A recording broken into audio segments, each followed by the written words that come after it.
പ്രിയ കൂട്ടുകാരെ നമസ്കാരം. നമ്മുടെ വഴിയിടോ എന്ന് പറഞ്ഞ ടേക്ക് എ ബ്രേക്ക് മിക്കയിടത്തും പലയിടത്തും പ്രവർത്തിക്കുന്നില്ല. അപ്പം അതേ നമ്മുടെ നാഗമ്പടത്ത് നല്ല രീതിയിൽ പ്രവർത്തിക്കുന്നുണ്ട്. നമുക്ക് അവിടുത്തെ കാഴ്ചകളൊന്ന് കാണാം. കേരള സർക്കാരിൻ്റെ 100 ദിന കർമ്മ പരിപാടിയുടെ ഭാഗമായിട്ടാണ് സംസ്ഥാനത്ത് ഉടനീളം ഉന്നത നിലവാരത്തിൽ പൊതു ശുചിമുറി സമുച്ചയങ്ങൾ ഒരുക്കാനായി തുടക്കമിട്ട പദ്ധതിയാണ് ടേക്ക് എ ബ്രേക്ക് പദ്ധതി. 1842 ടേക്ക് എ ബ്രേക്ക് സംരംഭങ്ങൾ തുടങ്ങാനാണ് ലക്ഷ്യമിട്ടത്. എങ്കിലും 550 ആണ് പൂർത്തിയായത്.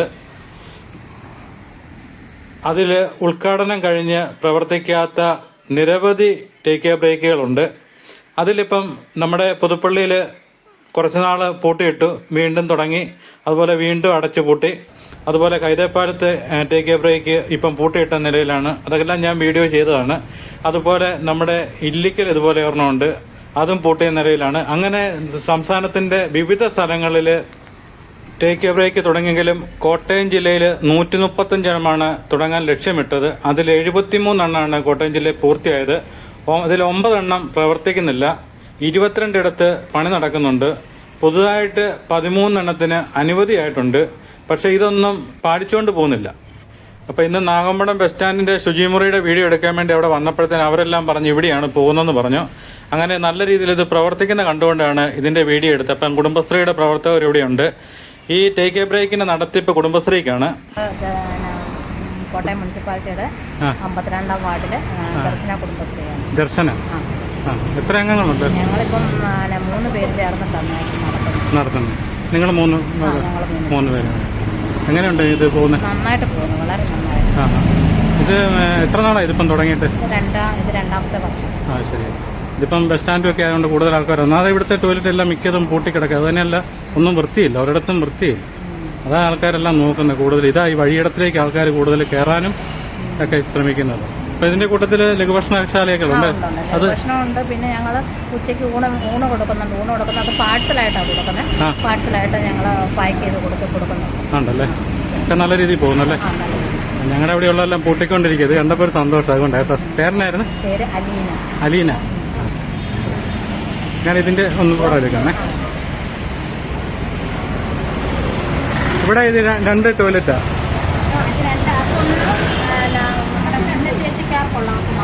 അതെ അതെ. ഇതിന്റെ അകത്ത് 2 അവിടെ ജെൻസിന്റെ പിന്നെ യൂണിറ്റ് സെപ്പറേറ്റ് ഉണ്ട്. ശരി.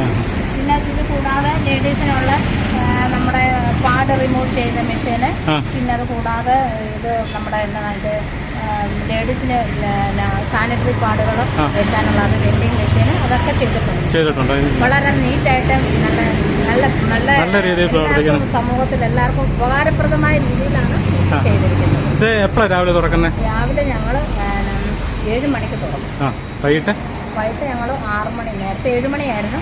പിന്നെ ഇപ്പം ഈ മഴയൊക്കെ ആയതുകൊണ്ട് ഇപ്പം ഞങ്ങളൊരു 6 മണിയോടുകൂടി അടയ്ക്കും. 6 മണി അന്നേരം എന്നാ പറയണ്ടേ, സന്ധ്യ അങ്ങ് ആകുമല്ലോ, ലേഡീസ് അല്ലേ. അപ്പോൾ അതുകൊണ്ട് ഞങ്ങൾക്ക് അതിന് അങ്ങനെ ഒരു പെർമിഷൻ തന്നു. നിങ്ങൾ സന്ധ്യയാകുന്നതുകൊണ്ട് ലേഡീസ് മാത്രമേ ഉള്ളൂ. ഞങ്ങൾ 3 പെണ്ണുങ്ങൾ ചേർന്ന് ചെയ്യുന്നത് കൊണ്ടാണ് ആ സമയത്ത് ഇരുട്ട് മഴയൊക്കെ ആയതുകൊണ്ട് ഇരുട്ടും കാര്യങ്ങളൊക്കെ ആവുമല്ലോ. ഈ ടേക്ക് എ ബ്രേക്കിന്റെ എല്ലാം കുടുംബശ്രീക്ക് നടത്തിപ്പല്ലേ? എല്ലാം കുടുംബശ്രീക്ക്.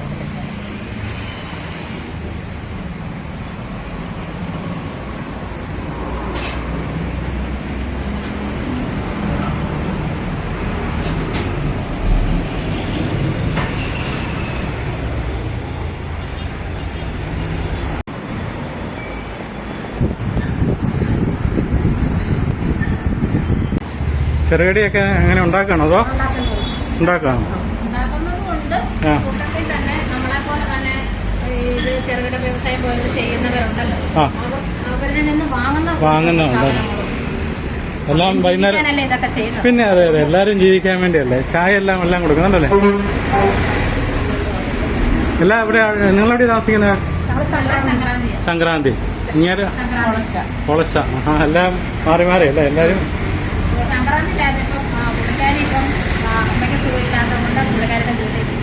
താമസിക്കുന്നു. ആരുടെ? പിന്നെ ബിൻസിയുടെ വാർഡിലാണ്. എല്ലാ സഹായവും സപ്പോർട്ടും ഞങ്ങൾക്കുണ്ട്. അത് വേണം. പിന്നെ ഇങ്ങനെ നിങ്ങളെയൊക്കെ പ്രോത്സാഹിപ്പിച്ചില്ല പിന്നെ ആരെയാ പ്രോത്സാഹിപ്പിക്കുന്നത്? അല്ല, ഇത് പൂട്ടിക്കിടക്കുന്ന കാണുമ്പോൾ പലയിടത്തേയും കാണുമ്പോൾ ഒരു സങ്കടമാണ്. കാരണം ഇത്രയും പൈസ മുടക്കിയിട്ടൊക്കെ ചെയ്യുമ്പോഴത്തേന് ഈ ടേക്ക് എ ബ്രേക്ക് വളരെ നല്ല രീതിയിൽ പ്രവർത്തിക്കുന്ന സന്തോഷം. അതുപോലെ ഇതിൻ്റെ തൊട്ട് മുന്നിൽ ഒരു മരം നിൽക്കുന്നുണ്ട്. ആ മരത്തെ നിറയെ പക്ഷികളാണ്. ഇപ്പം റോഡിൻ്റെ അപ്പുറത്ത് നിൽക്കുന്ന ഒരു വാഗമരമാണ്. അപ്പം ഞാൻ നോക്കിയപ്പോൾ തന്നെ ഒരുപാട് നമ്മൾ കാണാത്ത പല പക്ഷികളാണ് അവിടെ ഉള്ളത്. അപ്പം നമുക്ക് അതിൻ്റെ കാഴ്ചയും കൂടെ ഒന്ന് കാണാം. പ്രിയ കൂട്ടുകാരെ നമസ്കാരം. ഞാനിപ്പം നിൽക്കുന്നത് നാഗമ്പട സ്റ്റേഡിയത്തിന് മുന്നിലാണ്. ഞാനിങ്ങനെ സ്കൂട്ടറായി യാത്ര ചെയ്തപ്പോഴത്തേനാണ് ഈ മരത്തിൻ്റെ മുകളിൽ നിറച്ച് പക്ഷികളാണ്. അതും പല സൈസുള്ള സാധനങ്ങളുണ്ട്. അപ്പോൾ നമുക്ക് അവയുടെ കാഴ്ച ഒന്ന് കാണാം. ഇത് റോഡിൽ നിറച്ചും ഈ വെള്ള നിറത്തിൽ കാണുന്നത് പക്ഷിക്കാഷ്ടാണ്. ധാരാളം പക്ഷികളാണ്. ഇത് പകലത്തെ കാഴ്ചയാണ്. ഇത് സന്ധ്യ ആകുമ്പോഴത്തേന് ഇത് നിറയുമെന്നാണ് പറയുന്നത്. ഇതറിയാതെ ഒരുപാട് ആൾക്കാർ ഈ തണൽ കണ്ട് ഇതിൻ്റെ ചോട്ടിൽ വാഹനങ്ങൾ ഇടുമായിരുന്നു. ആ വാഹനങ്ങളുടെ മുകളിൽ മുഴുവൻ പക്ഷിക്കാഷ്ടം വീണിട്ട് ഇതൊന്നും കഴുകിയാൽ പോലും പോകത്തില്ല. ഒരു ആസിഡ് പോലെയുള്ളൊരു സാധനമാണിത്. ഉണ്ട്, ഇവിടെ ഉണ്ട് ഒരു പക്ഷി ഇവിടെ ചത്ത് കിടക്കുന്നുണ്ട്. വാഹനം കയറിയതാണെന്ന് തോന്നുന്നു. മുകളിൽ നിന്ന് താഴെ വീണതാകാം. ഇതെല്ലാം നമ്മുടെ ഈ നാട്ടിലുള്ളതൊന്നും അല്ല. ഈ പല സ്ഥലങ്ങളിൽ ദൂര സ്ഥലങ്ങളിൽ നിന്നൊക്കെ വരുന്നത്, ഈ കൊമരവത്തൊക്കെ വരുന്നെന്ന് പറഞ്ഞ പോലെ വരുന്നതാണ്. അപ്പം ഇതിൻ്റെ മുകളിൽ നല്ല പൊക്കത്തിലാണ്. ഉണ്ട്, ഈ കറുപ്പ് പോലെ കാണുന്നത് മുഴുവൻ ഇതിൻ്റെ കൂടുകളാണ്.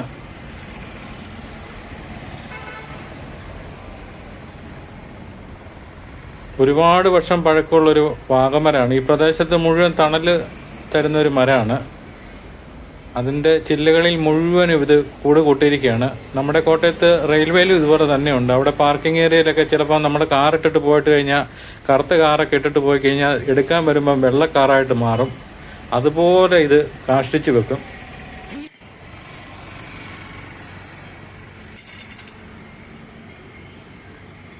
ഒരുപാട് നമ്മൾ കാണാത്ത ഒരുപാട് ഐറ്റംസാണ് കേട്ടോ. ഇതുമായിട്ട് ബന്ധപ്പെട്ടുള്ളവർക്കൊക്കെ ഇതിനെപ്പറ്റിയൊക്കെ നമുക്ക് പക്ഷികളുടെ കാര്യത്തിൽ അത്ര പിടുത്തമില്ല.